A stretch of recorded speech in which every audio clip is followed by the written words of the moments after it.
to You, where we ask for the truth, the whole truth, and nothing like the truth. I'm Chrissie Swan, and joining me are two teams who will take turns telling stories. It's up to the opposing team to determine whether the story is true or if it's a lie. The team with the most correct guesses wins. Easy. Captaining tonight's first team from the satirical comedy group The Chaser, it's Chris Taylor.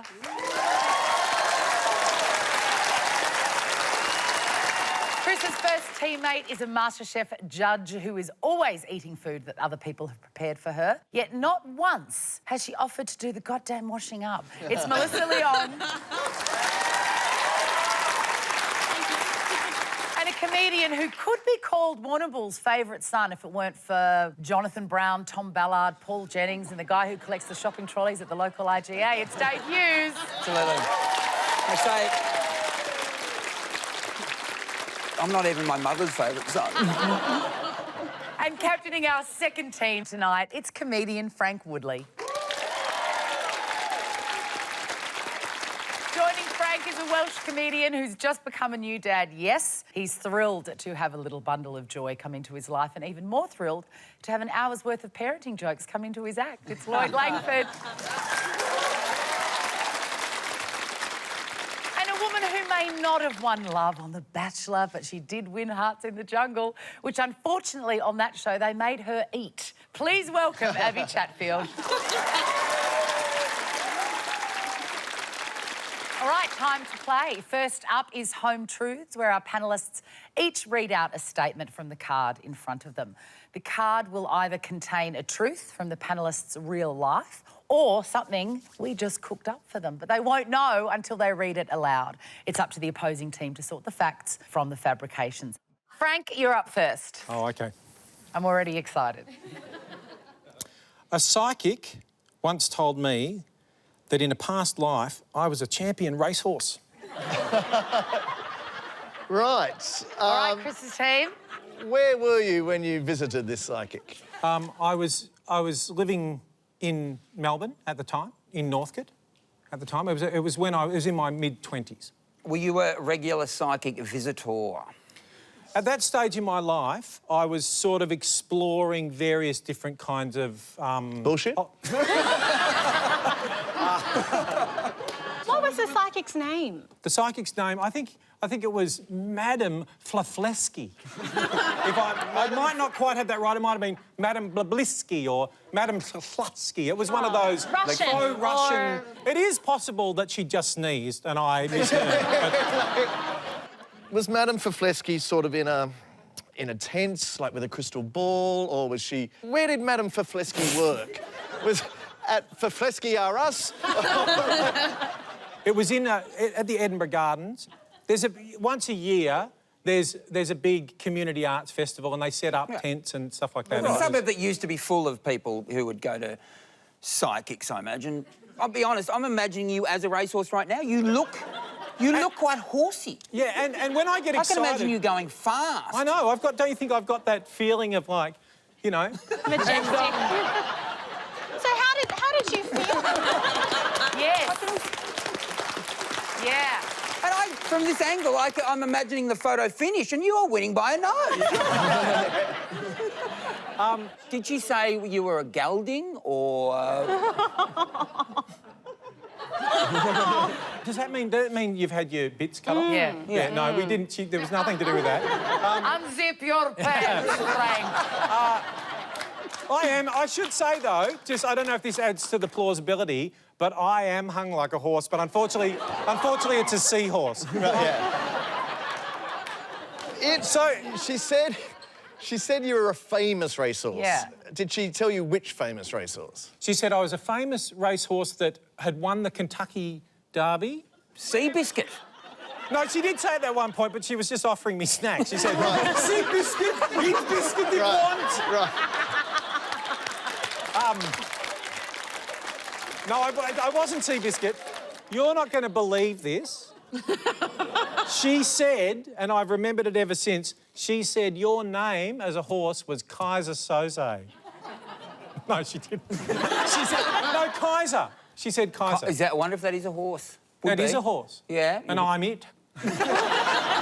Apparently. And in what, like, in a previous life was as Kaiser winning the Kentucky Derby? Yeah, I think in like 1912 or something like that. Just before the... or during the First World War? No, Famous just before- German named horse. Caesar, not Kaiser. Caesar. Very similar. Yes. I don't know a lot about how psychics work, but I always thought they project forward. They tell you your future. They don't tell you what you were in a previous life. So why on earth wouldn't you be disappointed you'd gone to a psychic and learnt nothing of your future? Maybe Madame Floflevsky looked into Frank's future and thought, I better focus on the past. That I can believe. That I can believe. Yeah. We're basically being asked to rule, is a bullshit industry a lie or true? This is a lawyer coming out in you. Sometimes you just got to put all logic aside and just hope for a better future. No, I found If Madame Floflevsky's true, I think Madame Floflevsky's a fleecer. She's absolutely... Yes, but that's not the But that's question. That's not what we're being asked to rule on. Let's believe. I'm saying lie, you're saying believe. I'm saying lie. Sorry, Dave, I think we've got lie. Lie. Lie. I think he's about to give a nation hope. I think we're going to say it's a lie. It's a lie? All right, Frank Woodley. Let me look into the future. Is it a truth? Oh, in the future, I say that it's a lie.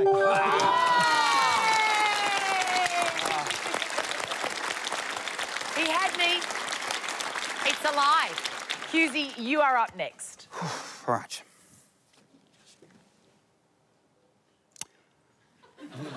Can you read? Did we check? No, he can. Okay. No, I haven't got my glasses on, but no. No, I don't. No, memories come up. The worst day of my life was when my wife found my Princess Di scrapbook. Ooh, all right, Frank's team, where are you going to start? I'd like you to tell us about your Princess Di scrapbook and how long you've had it for. Yeah, I've had it since she entered my consciousness, which was when a young Prince Charles courted her back there in near the palace. I like the rest of the world fell in love with Princess Di. And she is the people's princess. So, yeah, and I grew up in a country town where young boys aren't allowed to dream about marrying princesses. We have to, you know, play footy and, you know... Fairly sure there's no law against fantasising about No. that. Yeah, but I was a Catholic, so... Yeah, it's different. And I had to tell her... I once had to tell a priest, actually, yes. You had to go and talk to a priest. Yes, a that confession. You were fantasising about Lady Di. With confession, you've got to, you know, you need to come up with sin. So, and I told the priest, I said, mate, I'm having impure thoughts about the Princess of Wales, and... And did you just hear him go, yeah, me too? No. What do you... No, I didn't. No, he was a very professional. He was a very professional priest, and so I think, and I know you're from Wales, Lloyd, aren't you? Yes. So I mean, Actually, I find this very offensive. Technically, every time that was treason. When did the scrapbook start taking shape? well, as soon as she entered the newspapers. So yeah, I would just cut. Clag. Remember Clag? Yeah. Brush. Clag. Brush. Yeah, Clag into my scrapbook. Yeah. With Clag? With Clag. Clag use is the Clag. Clag is the best choice, definitely, because Yeah, it covers up any other, you know. No, it's a good in disguise. Consistency. Yeah. Mate, don't make this. Don't make my love for Princess Diana weird. All right. So I'm interested. Did your on finding the scrapbook? What was your wife's reaction? Like, did she shriek? Did she try and destroy the scrapbook? she was like, "What's this?" I remember she said, "What's this?" and led And me it over. quickly escalated to being the worst day of your life. First thing you said was, it's Clag. No, I didn't. No, I didn't. No, there was Clag in the... she said, "What's this?" I went over there and she said, "Look at this. Who is this?" I said, Who is this? Who is this extremely unfamous person who you've got 5,000 photographs of? No, she wouldn't have said... I didn't know what she said, to be honest. So I think she said, "What's going on?" You know, I thought... She'd just woken up from a coma. Yeah, she was like, do I know you at all? What other women are you harbouring fantasies about? Once Diana passed away, you kept adding to the scrapbook with memorabilia, or did you put it away in a box and keep it safe until that tragic day? Yeah, I hadn't opened the scrapbook since that day. I put it away. What day did she... I mean, a huge fan would know what day she passed away, the date. It's in everyone's memory. Everyone knows where they were. Yeah, but the biggest fan would have smote that from their memory. Because today... Worst day of my life. Yeah, it was the worst day of my life. Why? Because it reminded me of the worst day of my life. And even this is now quickly becoming the worst day of my life. Well, I told this story to the producers in confidence. What do you think, Abbie? Oh, he's lying. Yeah, no doubt about it. I just don't think, after not knowing when she died, I also think it's bizarre that you kept it and moved it from house to house. Also, the worst You're going to throw that out, are you? Part of me, Abbie. Yeah. No, it's a lie. What do you think, Lloyd? I can't remember the date, but it was like 1997 or something. I know the date. Well, what's the date then, Hughesy? Well, I'm not telling you. I think you've missed the spirit of the game in terms of if we ask you a question, you just go, I'm not telling you.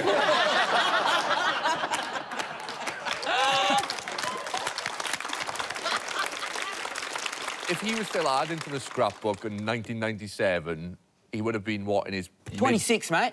20s, yeah. 26. It's just not feasible. Like, pornography existed. Truth or lie, guys? We've got a lie and a lie. I think it's a lie. And so it's unanimous. We're saying it's a lie. Hughesy, is it the truth or is it a lie? No, look at his little face. Look at his face. Look at him enjoying the power. It's a lie.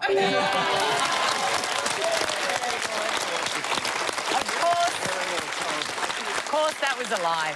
Hey, it's time for a break, but first, what if I told you that it's absolutely true that one of our 6 panellists once asked the Dalai Lama to bless their AFL team? Who do you think it is? I'll have the answer next on Would I Lie to You?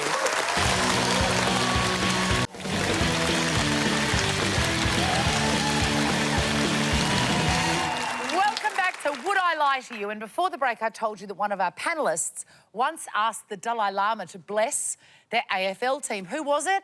It was, of course, Hughesy. Yeah. And the Dalai Lama did bless my team and he said, but this won't work, and he was right. At least he's honest. All right, we are in the middle of Home Truths. Abbie, you are up next. Right. All right.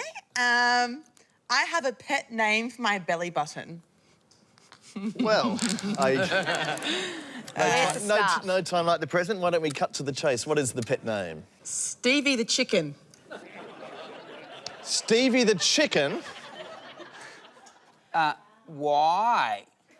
So it actually started when I was about 5 years old, and it was kind of a half imaginary friend, half belly button hybrid. I've heard of having, like, an innie or an outie, and it's going to be a really big outie to resemble a chicken. No, and mine's an innie. I tried to change the mould. So it's a reclusive chicken, then. It's always in the coop. Always in the coop. Introverted chicken. Did you think of any other animal that you might name your belly button after? Always chook. Always chicken. I just feel like it makes the most sense. That's the big... What about your belly button is chicken-like? So when I would make it talk, I thought it was a beak. So I'd be like... I'd be in bed, I'd be like, Mummy, come give me a kiss. Mummy, please come give me kisses. Yeah, so Mum would have to kiss it. So Mum would go, night, darling. And I go, night, Mummy, Stevie wants a kiss. Did Mummy ever try to feed Stevie? Like... No. Because birds often, they vomit into each other's mouths. That's what I'm talking about. It'd be an awful look if your mum had to vomit into Stevie's mouth every night. Yeah, Mum was done with it. I'll tell you what I'm angry about. I follow you on Instagram and quite closely, but... All right, easy. But I haven't got a mental image of your belly button, so... The belly button has its own account. What do you think, Melissa? Yeah, what are you thinking? Is that the truth or a lie? I'm leaning towards truth because she's that kooky, I think. I also follow her Instagram account. We can all agree she's kooky. But that's not... That's not what we're being asked to Cookie's a good accept. thing, by the way. That's not Hang what's on on to the trial cookie. here. You could be kooky and independently still not have a belly button called Stevie the Chicken. Yeah, I just don't think she does. I reckon that if she did, that I would know. Besties. You think true. You're Lie. leaning No, I'm leaning. Crazy I'm enough over the to be top. plausible. I think Here we it's go. very well told, and I sort of love Stevie to exist, but I think it's a lie. You think it's a lie? All right, Abbie, is that the truth or a lie? That story is the truth. Yeah!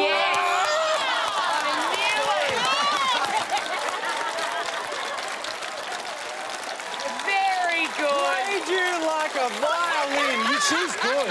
She is And very it is good. true. Abbie used to call her belly button Stevie the Chicken and make her mum kiss it. This is what parents did before Bluey and iPads. All right, Lloyd, it's your turn.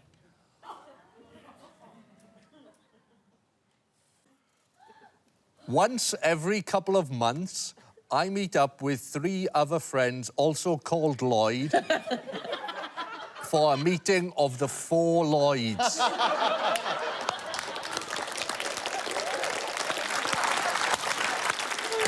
Oh, so much there. Lots to unpack. All right, so let's much. start with, how did the Lloyds all first meet? A very interesting story. My mum is still angry about this, actually. One of the Lloyds, Lloyd Jenkins, was named after me because when she was pregnant and his mother was pregnant, they were talking and his mother was like, "Have you got a baby name yet?" And my mum was like, "If it's a boy, we're going to call it Lloyd."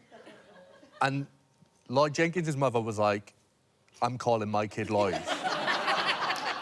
And so my mum was angry about it because she was like, she stole my name, and I'm like, "Oh, no, that's the first Lloyd of the 4 Lloyds." So Or the second Lloyd. The first Lloyd was met pretty early on in life. Yeah, we were born around similar times, but we didn't meet each other until later on through Cub Scouts.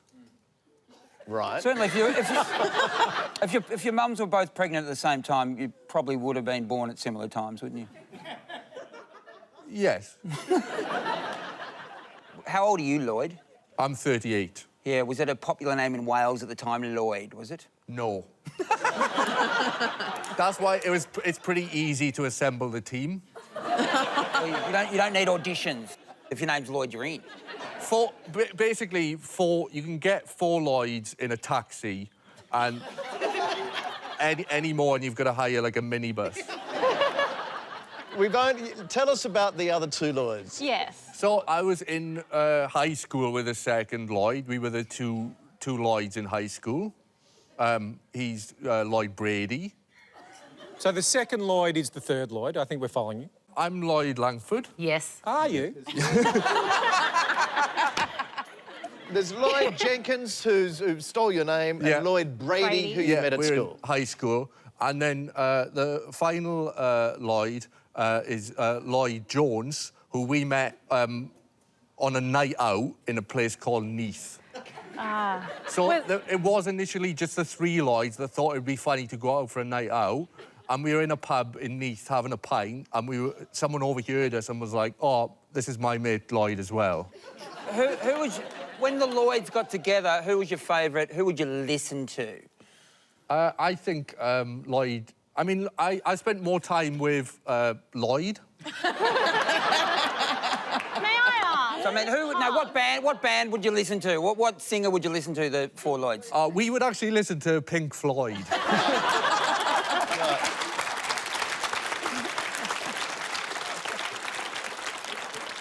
So simply sharing a name was reason enough to hang out?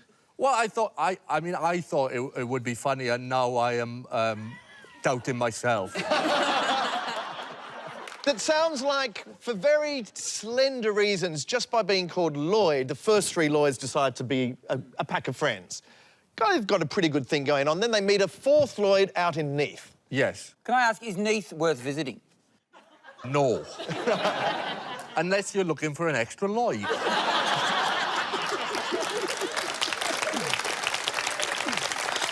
Are you the most successful Lloyd of the four Lloyds?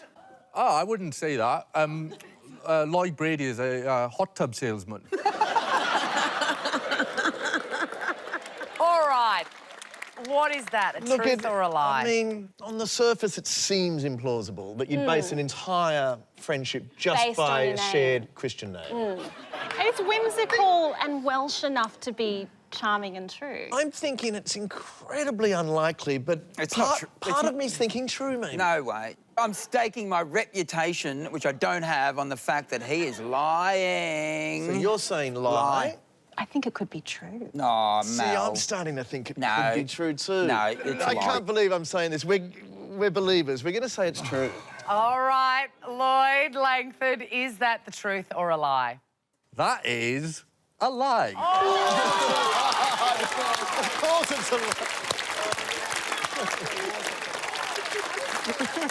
Oh, it's a lie. Lloyd doesn't meet up with three other Lloyds for a meeting of the four Lloyds. He's a new dad, so of course he doesn't have time for friends.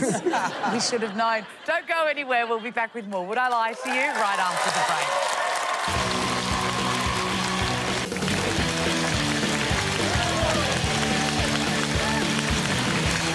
Welcome back to Would I Lie to You. Our next round is called This Is My, where we bring on a mystery guest who has a close connection to one of our panellists. This week, each of Chris's team will claim it's them that has the genuine connection to the guest. It's up to Frank's team then to spot who's telling the truth.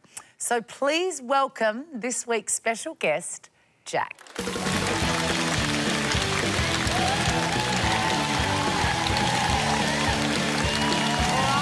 Hughesy, who is Jack to you? Jack is a man who helped me once sabotage a grand final. Ooh, all right. Melissa, who is Jack to you? This is Jack. He and I used to compete against each other to see who could skin a rabbit the fastest. Interesting. And Chris, who is Jack to you? This is Jack, and he was my ballroom dancing partner when I was a boy. So there we have it. Is Jack Hughesy's footy fiend, Melissa's raw rabbit rival, or Chris's ballroom buddy? Frank's team? It's a nice feeling that at the moment, Jack, you're all of those things to us. So you're a charismatic character. Very vivid facial expressions from Jack. So, Hughesy, you sabotaged a grand final with Jack. Yes. What happened? This is back in my hometown of Warrnambool in country Victoria, and I used to play footy with Jack, and and there was a grand final where our team didn't make the grand final, and we were angry. We thought it was an injustice, and so me and a couple of other buddies paid Jack to saw down one of the goalposts for the grand final, like in the middle of the night. And so when grand final day came, one of the posts had been sawn down. Was the post left sort of as a warning? Or like a horse's head in someone's head, if you're a man. Well, no, the post ended up on the ground, and like the evidence was there that it had been done, and so they had to re-put the post in. It cost a lot. So it was successful. It didn't go ahead, the footy final. No, it did. It might have been delayed for a few minutes because they had to. There was a big effort. I reckon I can get a crane in here in a few minutes. Does any... Oh, hang on. Oh, luckily there's a crane in the car park. I tell you, it made a big controversy in the town on the day, and this is a 30-year-old secret. Why didn't you saw it down yourselves? You were young guys. Didn't you have access to a saw or do it in the night? Because we didn't want to do it because it's an illegal act, and Jack actually afterwards and to this day has the nickname. Guess what his nickname is? I'm going to go with Stumpy. Is it Stumpy, yes or no? I'm going to go with Lumberjack. Oh, that would have been a good one. His nickname to this day is Hacksaw Jack. Great nickname. I still have a million more questions, but we're going to move on. We could be here for hours. So Melissa... Who was Jack to you? Jack, well, I lived for a little time in Tasmania and I learned to hunt. And so, yeah, I got taught how to skin a rabbit and then I got a little bit competitive because I wanted to be better at it. You know, Jack lives in the farm a couple of farms down, and so we would go fishing, we would go do hunting and things like that. And I understand that competitiveness. You should see me on Christmas Day with prawns. Yeah. Yeah. I'm finding it undeniably disturbing, but very compelling, the image of you just, like, tearing apart like an animal that you just hunted. You should never go to Pet Barn with Melissa. Describe to me the experience of hunting a rabbit. Well, I mean, you sort of... You have the rifle, and obviously everybody's really quiet. You need to all stay back behind, you know, the fire line. A big bag of carrots? So you've got a gun? Yeah, I have a rifle, yes. I've learned how to shoot with a .22. You would be a good shot, I reckon. I'm pretty good. Not very good with a shotgun, but great with a rifle. My greatest achievement was learning how to shoot around corners. You shoot around I corners? can shoot around corners. That is an achievement. What, you buy a rifle with a bend in it? Yes, I did. Did you ever have that experience where the rabbit went into a hole and you put the rifle in there and the rifle came out here? You tied a little bow on it and They do call me Old Fudd back in Tasmania, so yes. And you said you competed. Do you think that you were more successful or Jack was? Well, Jack's been doing it for a lot longer in terms of skinning rabbits, so I thought I was getting pretty good, you know, by the end. I could sort of get it done in about a minute per rabbit. Jack can do, I think, like 30 seconds, something like per rabbit. I can't peel a mandarin in 30 seconds. No, but it's just like... Jack got the hands of a rabbit skinner. Can we see his hands? That's a good question. Could you hold your hands up, please, Jack? Is that acceptable? They do look strong. All They right. also look like used, they could cut a gold. Are you ready to move on to Chris's connection with Jack? No, because that is a lie. OK, Chris, remind us who Jack is to you. This is Jack. He was my ballroom dancing partner when I was a boy. This might be a prejudice, but my daughter is a dancer, and most of the people who attend are girls, and so why were you matched up with another boy? Well, that is quite a backward point of view, Frank. No, this was where I learnt and did my classes. The sexes didn't even out so that every boy could learn to dance with a girl. Jack and I were both left over, so they just partnered us. I'm amazed that of the two leftover boys, it was you and Jack.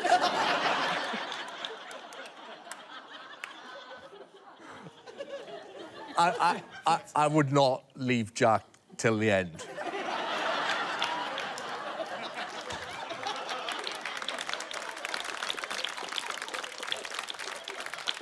He's getting snapped up, first thing. Are you a bit scared of Jack? I am, yeah, scared and aroused. He would definitely lead. He's a strong presence, undeniably. He really is a strong presence, that's for sure. What sort of dances did you do with Jack? What was your favourite? Our favourite, the tango. Now, the tango has a number of different elements to it. What was the most thrilling part of the tango, you and your tango with Jack? I always liked being dipped by Jack. I mean, there was a lot of that dun, dun, dun, da, da, da. There was a lot of that. Were you cheek to cheek? And, well, Jack usually led, being the older of the two dancers. So he led, and... And also being the most terrifying. Yeah.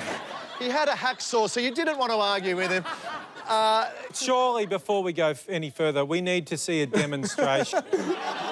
You and Frank could demonstrate.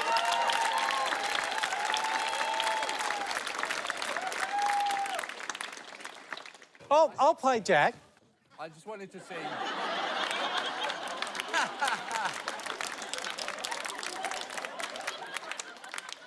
All right, so do you want to lead or should I lead?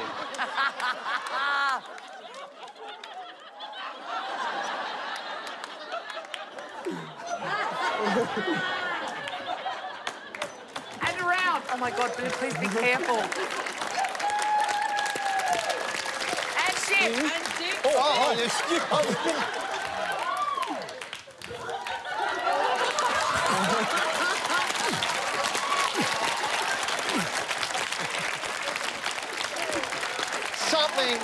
Something like that. Jack showed absolutely no emotion whatsoever through the whole thing. He's traumatised. All right, we do need an answer. So Frank's team, is Jack Hughes's footy fiend, Melissa's raw rabbit rival, or Chris's ballroom buddy? What'll it be? I It's think a tough Melissa's one. telling the truth. It is we've got Melissa's telling the truth Yeah. from Abbie. I think Melissa's telling the truth, but not about Jack. She's replaced some poor Tasmanian farmer with Jack, and he's going to be at home shaking his fists at the TV, saying, "Why has my story been erased?" I think Jack saw down the goalpost with Hughesy. What, we're in the presence of Hacksaw Jack. Yeah. Okay. Okay. Frank, what do you And what think? was yours, Abbie? I reckon Melissa. Melissa, Hughesy. Is no one buying the ballroom story? Well, you will be in for a shock. I'm going to say I'm going with Melissa. Okay. Lock it in. All right, Jack, we get to hear him speak. I'm so excited. Jack, could you please reveal your My identity? name's Jack, and I helped Hughesy. Sabotage at the grand final. Ladies and gentlemen, Hacksaw Jack. In the flesh. Well, what a great story, Jack. Thank you so much. Hacksaw Jack, ladies and gentlemen. We'll be back with more Would I Lie to You right after the break.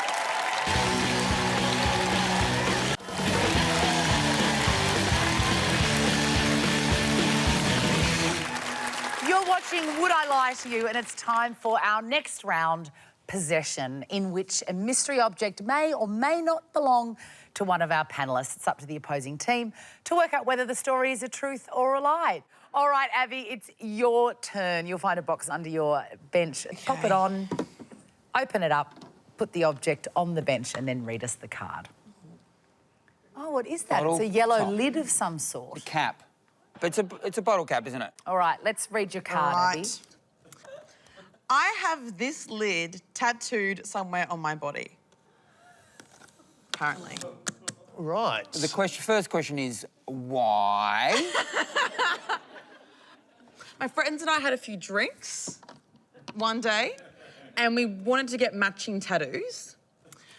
And we were at a KFC, and Didn't want to pay for a tattoo of a whole chicken leg. So I love this particular brand of iced tea. So we thought inspo with the girls, had a few drinks at Noosa, we'll go to a KFC and draw a tattoo. But what's the tattoo actually of? So it's used as an outline. It's actually like a moon. So rather than use a moon... I can't stencil the moon. No, but you could find an illustration of a moon quite easily, I imagine. No, Yeah, but we were drunk. They use the We're same... drunk at KFC. They use the same... We believe that bit, all right? So, But wouldn't the tattoo artist... Don't they do the stencil? Why are you stenciling? He was an apprentice tattoo artist. Oh, God. And where are they all in the same place, the tattoos? They're all the exact same. They're in different locations, though. Yeah. wait, someone asked the question. Where's yours? That's private, Melissa Leong. Is your moon near your moon? Is that what you're saying? It just feels like a Gold Coast story to me, to be honest. It does. No, It doesn't feel like a Noosa The story. last place you'd eat in Noosa is KFC. Noosa, there's not many tattoo parlours in Noosa, surely. You'd only need one tattoo. And you only And an need one apprentice. I apprentice. find it more plausible, having been to Noosa, that there's a tattoo parlour there than there's a KFC Yes, to have two of them together at everything's Noosa. like hatted restaurants at Noosa. Yeah, it's fine. It's hard to believe. Can I Yeah. ask, at tattoo parlours, do they have breathalyzers? So, I mean, do They did, they'd never get any work. So I don't think he breathalyzed us because he he just didn't really care. Just to let you know, from here, you can't see it, but she's also got a tattoo of a cork just there. I believe this story. You believe this? Absolutely, 100% believe this story, and I've never been more confident about anything. Which part of when she started speaking did you start believing? No, I believe drunk, KFC, tattoo... The Noosa KFC's put me off a bit, but I reckon... I agree with that, but I don't think your story falls down on whether there's a KFC in Noosa. No, I think there's several way more implausible things about this story. What are they? The fact that if you wanted a tattoo of a moon, rather than go to someone who's in the business, who has a whole pamphlet full of moons of various sizes and authenticity, you go, screw that. I've got a Lipton's iced tea lid that I want you to replicate exactly, but not too exactly, because then it would look like a lid and not a moon. There is not a single part of this story that I think adds up. You know what I'm getting from that rant? From that rant, I'm getting that you live a boring life. This woman lives, and she lives randomly, and she lives on the edge, and she does stuff like that. Hughesie's seen every single frame of your Instagram. I'm saying, we've got to get this right. But I feel like if it was a homemade shit tat gun, you know, like when you do them yourself, then the lid thing is plausible. But I think if you're going to a tattoo studio, you're right, you have pages and pages of flash to choose from. They print it out, they draw it on. Guys, you're both thinking with a sober mind. I'll be frank, having listened to the story, I now feel drunk. All right, Chris's team. Look, you're saying true. I don't believe a word of it. I'm saying false. That's two falses. I'm sorry, Hughes. Have you... sometimes I don't know why I bother. You know, Hughesy, you're the only person that has come on this show and wanted to win. I want them to We've got to keep those sweet points for ourselves. I wasn't going to say anything, but you know, backstage, he made the Dalai Lama bless our team before the... That's how seriously he took it. Like, if this is true, I'm going to get a tattoo of that thing. Come on! Can we go to KFC first? Come on. Come on, baby. We're going to say lie. It's a lie. All right, Abbie Chatfield, is this story a truth or a lie? The story is the truth. Oh my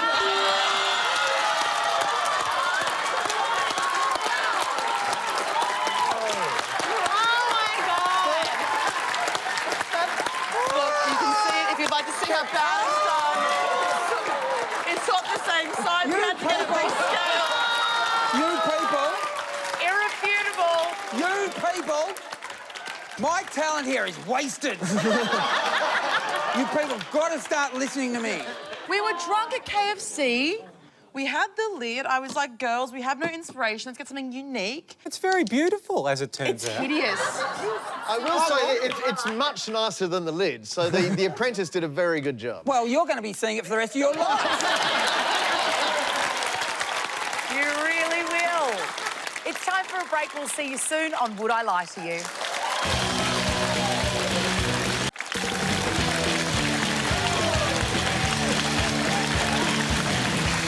Welcome back to Would I Lie to You? And it's time for quick fire lies. Just a reminder, the story on the card could be completely familiar to our panellists or something we just made up. All right, Lloyd, it's your turn.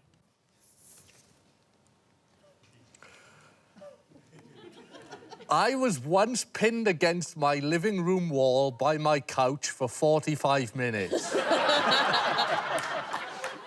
All right, Chris's team, what do you make of it? Why did the couch attack you? So I was living with my brother and his partner at the time, like staying with them kind of temporarily when I was looking for somewhere to live. My brother's partner didn't like me being there. Why? She found mould in the bedroom where I was sleeping. And she thought that I was responsible for it. Also, there was this kind of running joke that I was a comedian and I didn't have a proper job and I spent all day in the house kind of doing nothing. So when was this? How old are you? I'm 38 now. I reckon it was, like, maybe 5 or 6 years ago. Right. I was in the house alone. Actually, no. Their pet cat was there. Morris. Me and Morris, like, didn't get along. So most people in this household don't like you. So I was trying to charge my mobile phone and the power socket was in a sort of awkward place behind the sofa. And I leant over the back of the sofa to try and... Reach it. Yeah, to plug it in. And then my body weight moved the sofa against my own arm. It's like that story in the canyon. Did you think of cutting your arm off? Yeah, but that guy was there for like 127 hours. I was there for like 45 minutes. Was Morris enjoying the situation? Was he watching? Morris was like, kind of like walking around, jumping up on the sofa, I guess taunting me. I need to ask, what sort of mobile phone was it? It was like an Apple iPhone. What year did they come in? This was quite recent. Well before 5 years Well ago. before, yeah.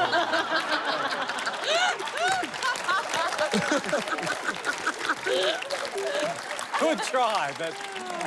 So what are your tactics? What are you doing to try and extricate yourself from this situation? A lot of angry wriggling. Did you... Can we see some angry wriggling? Fuck off, Morris!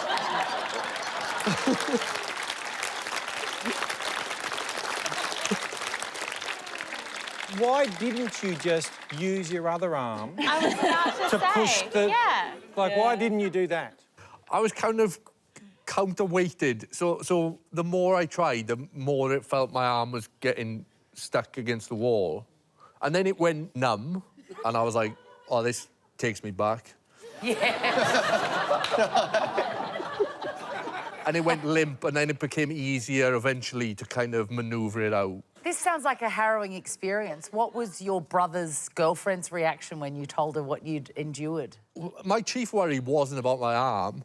My chief worry was her coming home from work and finding me stuck behind the sofa, trying to plug my mobile phone in. How far away from the wall was the couch? Because it would need some space to tilt. I mean... Were they even listening to you, Lloyd? I honestly wish I'd brought along the architectural plans. The couch is flush against the wall, right? So you moved the sofa. I had to pull the sofa out to get at the socket. I mean... The socket was in an awkward place, or you could say the couch was in the wrong place. I don't know you very well, but you don't strike me as a particularly industrious person, so you wouldn't have pushed it. You wouldn't have pushed But Mel, what you're saying there is why this is true. He hasn't got the energy to make that up. Is Mel your brother's partner? But I think it's true. I think it's true. Was it the only PowerPoint in the apartment? Because surely if there's something hidden behind a couch, you go, well, I don't even know there's a PowerPoint there to attempt this ridiculous thing. Go into the kitchen, make the coffee, plug in the phone. Yeah, there's always a PowerPoint in the kitchen. It's true. Can he just answer that question? Of all the PowerPoints in this house, why did you choose this one? This feels like the only question on this show where the panellists' life choices are being thoroughly critiqued. Why don't I choose a PowerPoint in the living room? Because that was where I spent most of my day.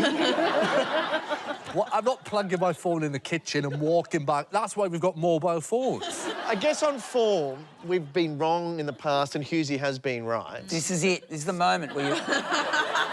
Whatever Hughesy thinks... It's a true story. We're going to say true. Oh, high stakes. All right, Lloyd, is it a truth or is it a lie? It is true. Yay!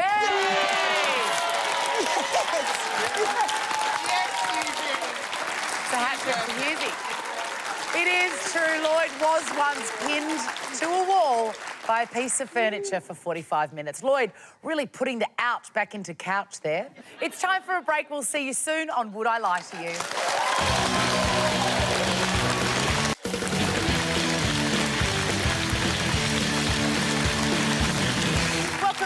Would I Lie to You? And we are in the middle of the round we call Quick Fire Lies. Hughesy, you are up next.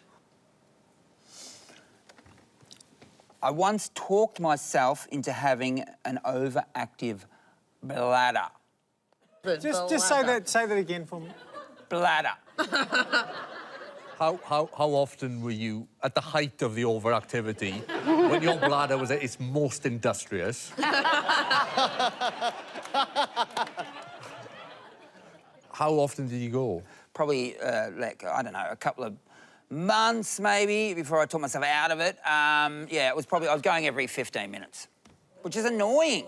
Really, yeah, It's annoying. It's a true story, absolutely. I talked myself into it because I was an ambassador for an overactive bladder company. No, you were not. No, I was. So hang on, what is an overactive bladder company? Are they pro-overactivity or anti-overactivity? No, they don't want people to be overactive in their bladder. They want to stop people being overactive because it's an issue. It's an issue, and there are people who help you stop having an overactive bladder, and you were doing advertising for that. You were a spokesperson. I was the one who said, guys, who's got an overactive bladder? I do. And at the time, I didn't have it. But in saying that so often, I have to confess, like, am I the only one who needs to do a wee now? Yeah. Because I I'm need to do a feeling wee just now. talking about it. It is getting into my head. And so I did it. I was, you know, I went on talk shows to talk about it. Why would you sign up to be an ambassador for an issue that you don't suffer? Because of the money.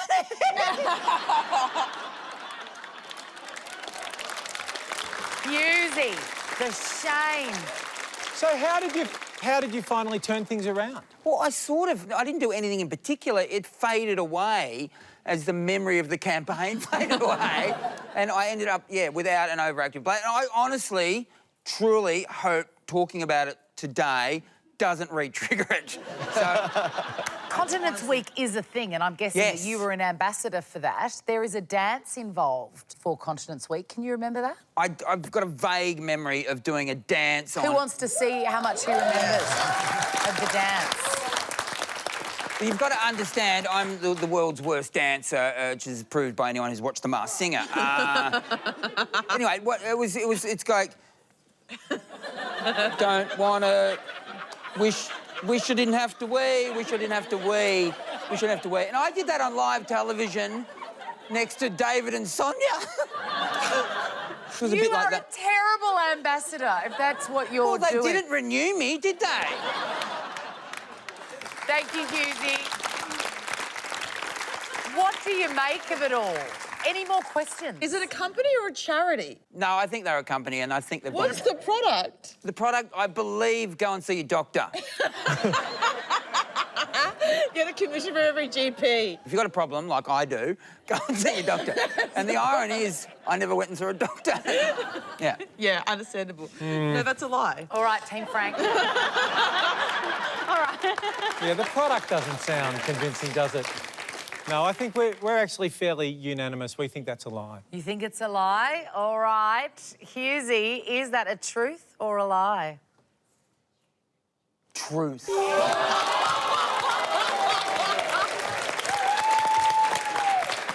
Anything for money. Dave Hughes. Yeah, but I got the syndrome, and it is, I tell you, go see your doctor. No, that's a true story. Karma. So, yeah.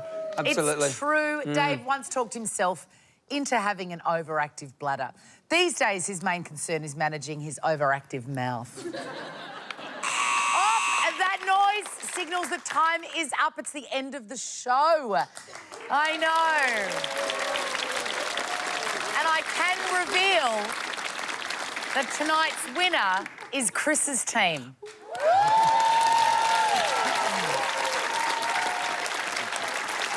Just the team game, my individual player of the night. He'll be very pleased with this. It's Hughesy. Oh. And that is it for Would I Lie to You. Thank you so much for watching. Good night.